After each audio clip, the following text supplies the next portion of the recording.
नमस्कार कृषक मित्र के एक और नए व्लॉग में आपका बहुत बहुत स्वागत है।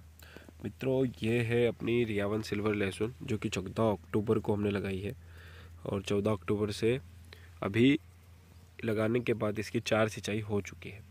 4 सिंचाई के बाद आप देखेंगे हमारी लहसुन की वेजिटेटिव ग्रोथ, तो लगभग ये हाइट यहाँ पे हुई है। और पत्ते अगर हम लोग गिने तो 1 2 3 4 5 6 और एक ये नया पत्ता आ रहा है 7। यदि हम लोग इसके अंदर थ्रिप्स या अन्य कीटों की बात करें तो पत्तों के अंदर हमारे ये जो कीट होते हैं वो बैठते हैं, रस चूसक कीट। तो अभी हमको फसल के अंदर कहीं भी रस चूसक कीट नहीं दिख रहे हैं। अभी विगत 2 दिन पहले मैंने इसके अंदर हमारी मित्र फंगस का स्प्रे किया है, जिसमें कुछ माइक्रो न्यूट्रिएंट्स भी हमने मिलाए थे, उसके साथ स्प्रे किया है।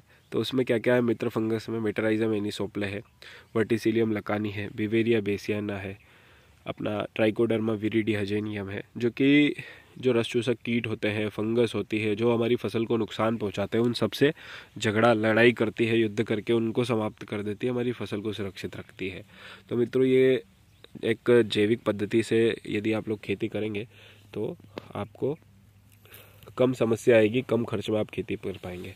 दूसरा ये है, अभी हमारी लहसुन में भी कहीं ना कहीं हमें पीलेपन की ब्लाइट देखने को मिल रही है और स्वाभाविक है, सामान्य है, हर जगह देखने को मिल रही है, डरने की कोई आवश्यकता नहीं है। अभी खेतों के अंदर नमी है।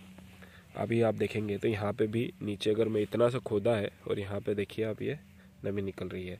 तो अभी थोड़ा सा दिन इसकी सिंचाई हमने रोक दी है और अभी इसकी गुड़ाई हम लोग करवाने वाले हैं।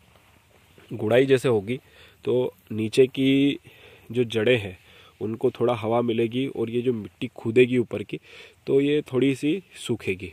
थोड़ी सूखने के बाद हम इसके अंदर वापस से माइकोराइजा है, ट्राइकोडर्मा विरिडी है, अपना जो जितने भी मित्र फंगस है उसको सिंचाई के साथ छोड़ेंगे, जिससे कि अंदर की फंगस तो ख़त्म होगी ही सही, और साथ ही में जो माइक्रो न्यूट्रिएंट्स उपलब्ध कराते हैं जैसे एजिटोबैक्टर, एसिटोबैक्टर, सारे सेल्युलाइजिंग बैक्टीरियाज भी इसके अंदर छोड़ने वाले हैं। तो उससे हमारी जो माइक्रो न्यूट्रिएंट्स, जो बेसल डोज हमने डाला है, वो हमारी फसल को समय समय पर मिलता रहेगा, जितनी आवश्यकता हमारी फसल को लगेगी। क्योंकि फसल को हर समय पे अन्य चीज़ों की आवश्यकता लगती है। सेल डिवीज़न के लिए कैल्शियम की आवश्यकता लगती है, तो तना डेवलप करने के लिए कोई और चीज़ की आवश्यकता लगती है। ऐसे हर समय पे अलग अलग चीज़ों की आवश्यकता लगती है। 45 से 60 दिन तक की फसल को हम लोग नाइट्रोजन देते हैं, तो वो यूरिया के माध्यम से भी दे सकते हैं। उसके बाद हम हो सकता है थोड़ा बहुत अमोनियम सल्फेट मिलाए या एनपीके फर्टिलाइज़र जैसे 0050, 052, 34, इस प्रकार से हम इसमें फर्टिलाइज़र उपलब्ध करा सकते हैं।